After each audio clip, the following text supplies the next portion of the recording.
we're really, when the UUA discontinued affiliation, and they also discontinued their lobbying office in Washington, D.C., for both financial and for philosophical reasons. They're doing it differently now. But we think there really needs to be a voice in Washington for the kinds of principles, particularly regarding the separation of church and state.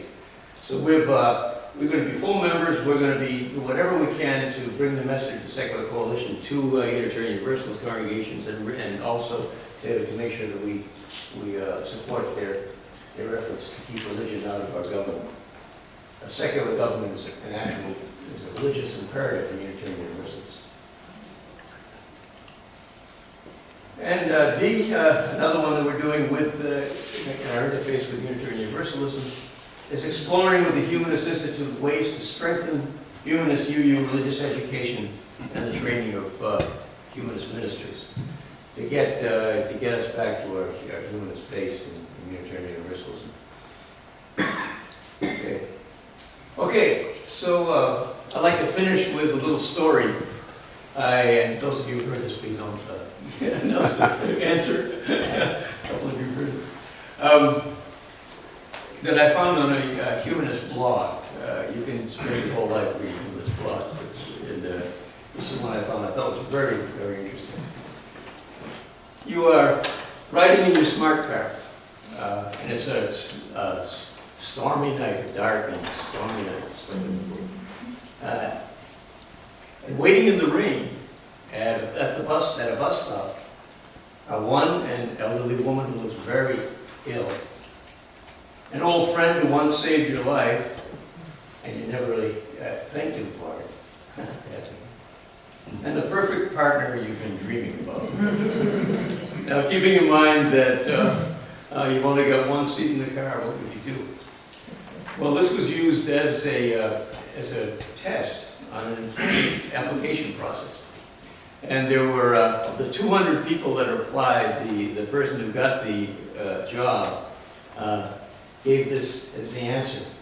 Oh, wait a second, I'll tell you what the answer was. He said, I would give the car keys to my friend, have him take the old lady to the hospital, and wait by the bus. Right. For the bus. Thanks for listening, and thank you for listening.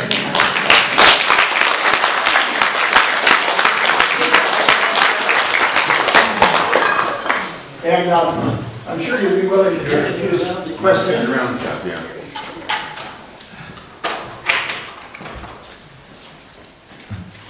Okay, got two questions here. Yes. Yeah. Yes, I was wondering, I don't understand what the difference is between a secular nun and a religious nun, because secular means religious, doesn't it? Yeah. No, it's secular, non-religious. Okay. I'm sorry, I misunderstood. Yeah, okay, no problem. Yeah, go ahead. At one point in the presentation, you used the word awe. Would you define that, please? Yeah, it was in a couple of places. I think it's just a sense, a kind of, and it's an existential feeling. I mean, it's a somatic kind of feeling that to want to see things just as they are and to understand that you're Would you part. define existential feeling? Okay. For me, when I feel a sense of understanding, and it's come from a lot of investigation, and really trying to understand the components of something, and it comes together, I have this somatic feeling in terms of different parts of my body feel elated, almost like this, and it comes from understanding. And it comes from seeing, not from just something outside, some supernatural kind of thing. And I think we're there's a sort of built-in, almost unconscious process by which, when we really we understand something in a really deep way, our whole body kind of responds to it.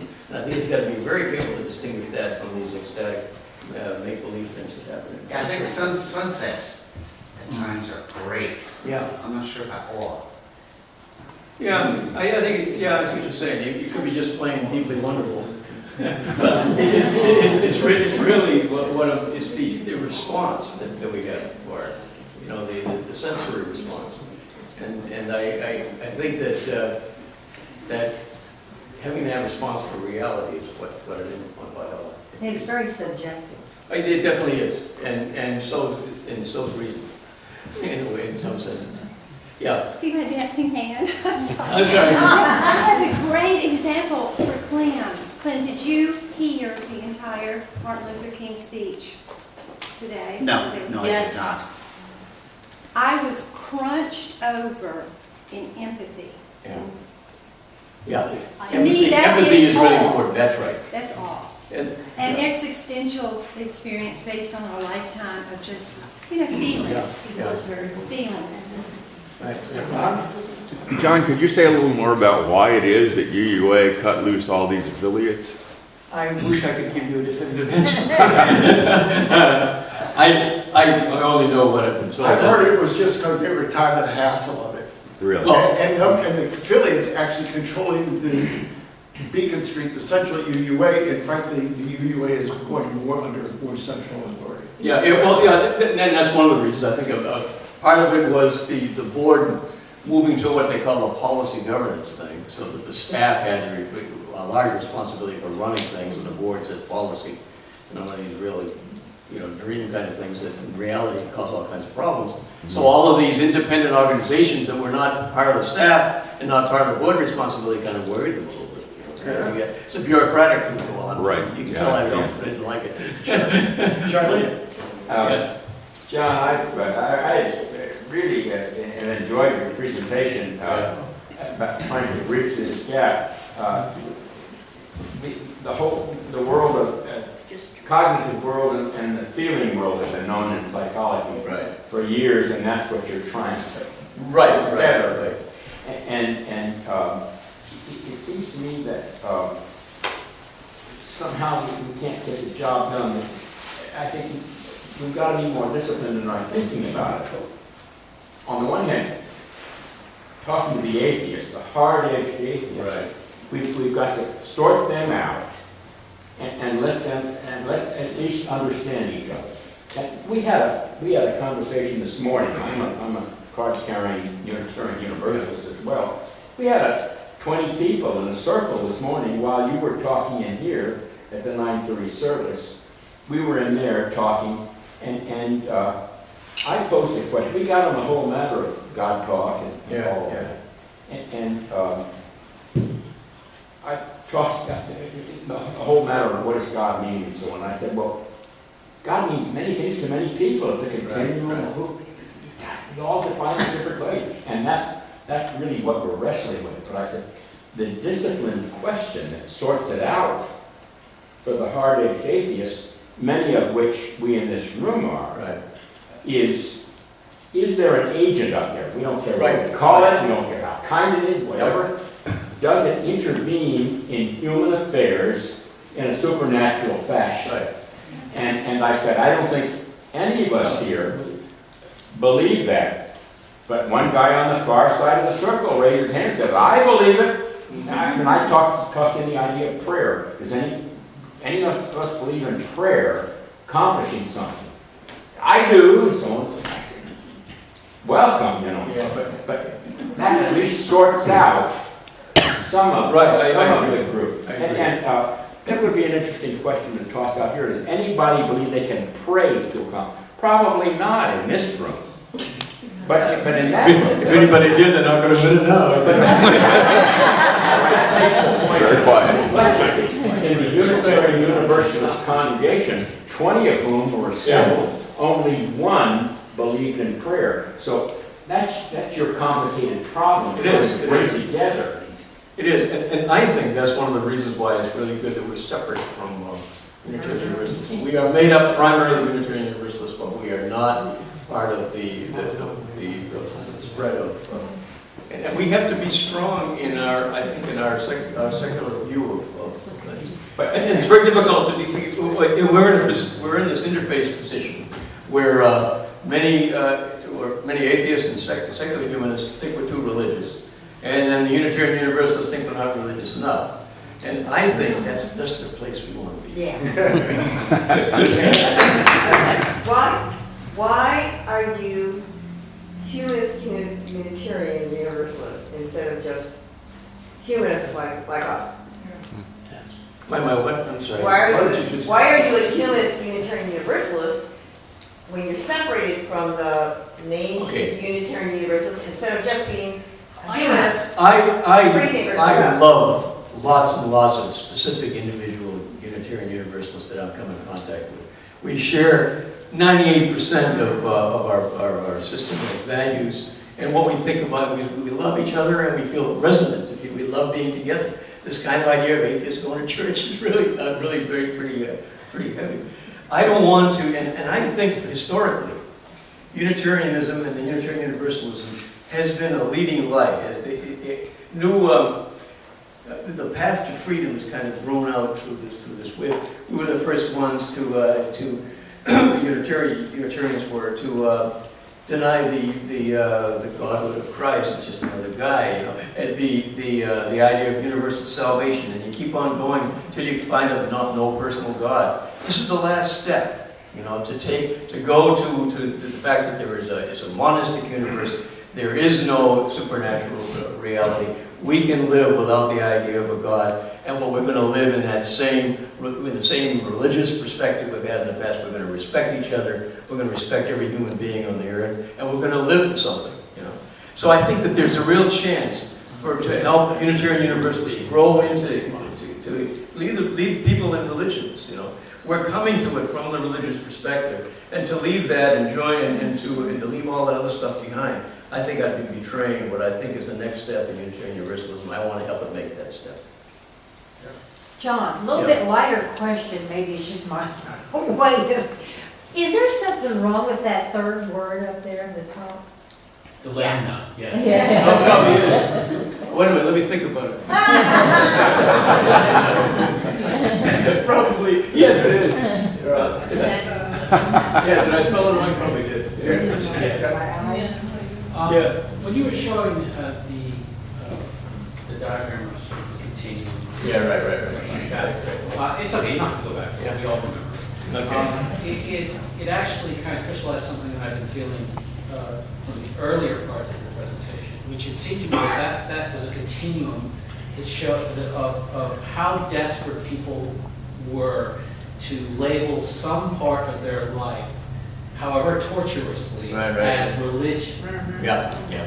Okay, and you know, I sometimes get the feeling that people should just give it up and admit. We've been talking all weekend about that. Go through the I mean, withdrawal I felt that process. feeling of religious awe. I mean, I think we all have from time to time. Yeah. But at the same time, because I recognize it for what it is, whereas I can sometimes appreciate it, in particular when a very charismatic speaker gives a great speech, Martin Luther King's Right. perfect. I can appreciate the feeling that it induces in me, but at the same time, because I understand where that's coming from, I don't let it overwhelm my reason. Okay. And as you get more towards the, I guess, stage left side there, Right. it's all about understanding, yes, your emotions have some influence over your decision. You have to guard. You have to be self-aware. Yeah, you've got to guard. Exactly.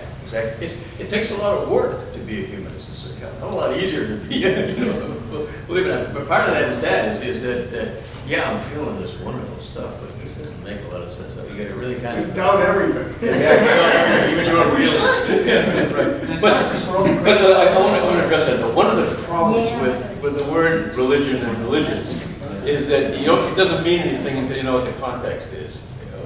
So if you take it out, and it depends on the audience. Now, I'm talking to people who come from a religious background, trying to turn them into secular humanists. If I don't talk about religion, they're going to ignore me. If I go over to the secular community and I talk about religion, they're going to ignore me.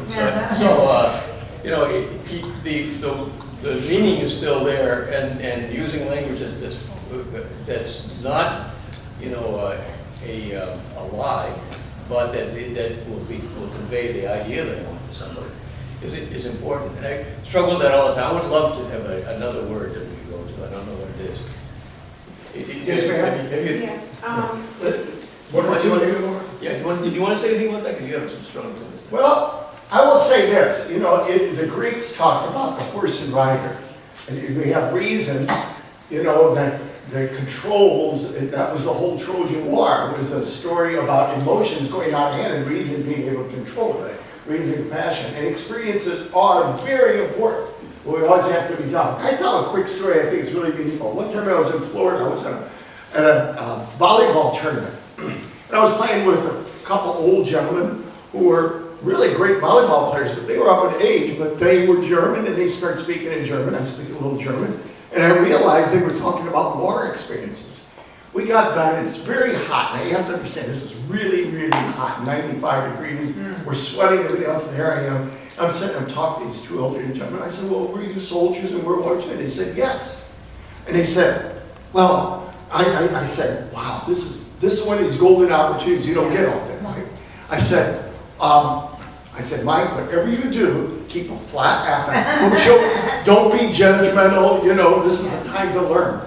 And so I said, well, you German soldiers? He said, yes, we were we went all the way through the war together. And it turned out that they were 14 years of age in the Hitler Youth Corps. And so I said, well, did you ever go to Nuremberg? He says, oh yeah, we were all in Nuremberg things. And so then I asked the big question. Did you ever see him? And he says, oh yeah, many times. And I said, what was he like? Now picture this. This is an old man, crunched up, but in good shape, sweating and everything else in the sun. He's hunched over, or squatting on the ground.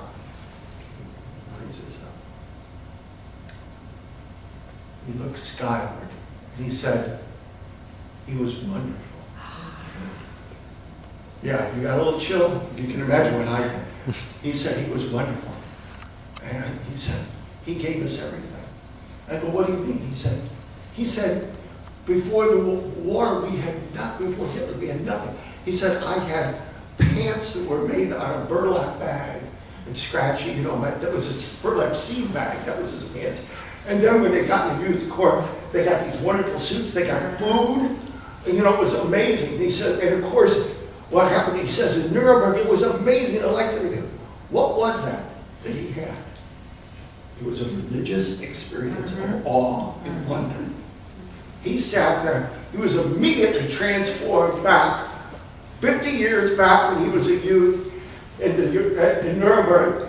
And so that religious experience, and that's what he had, and a visionary religious God, shall we say, a secular God of Hitler, what happened to him? This is the man, by the way, he lost everything. All of his family was killed, everything. He knew the horrors of war. And I talked to him about it. I said, well, don't you know the horrors of war? Well, all that legend. He said, oh, yeah, and everything else. And then I spoke about it again.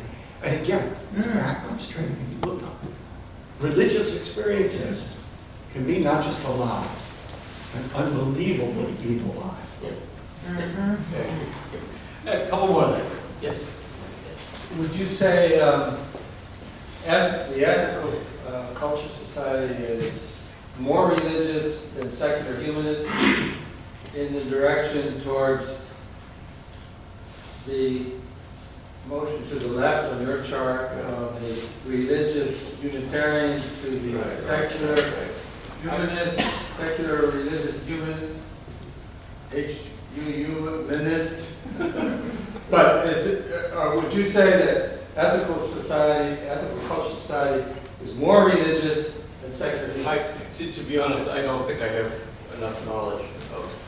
Ethical culture is definitely humanist. In fact, they've got very close relationships with the American Humanist Association. All the leaders go through the Humanist Institute. I mean, they are humanists. But there are some... There are a few fuzzy theists, shall we say. Yeah, some of the same problems. I would really hesitate on putting them in relation to the continuum with any place, because I don't know enough about internally what's going on. We as a group are, and correct me if I'm wrong, are affiliated with AHA. Right.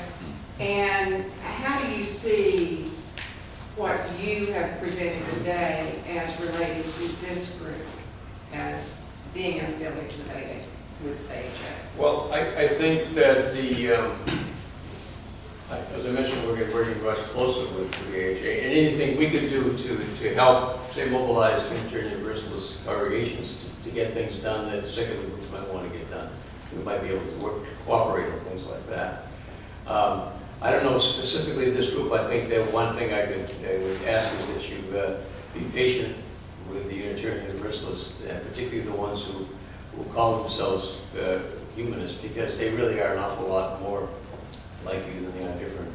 That's one thing I'm hoping I'm doing, if I can be doing, is to get that across. And I think I heard you say that you really would have liked to have had another word other than religious. Is that? Yes, I would. Yes. Yeah, I would.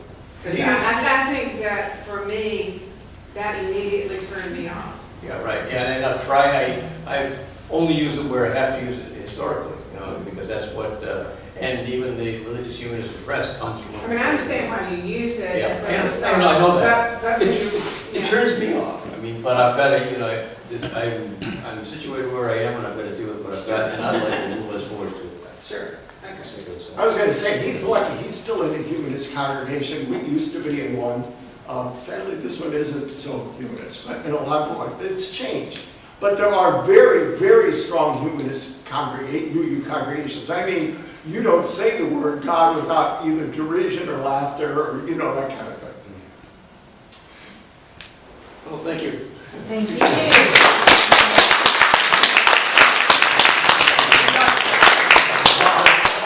Our food back there, let's have some fellowship. And if I can get a couple strong people to help with the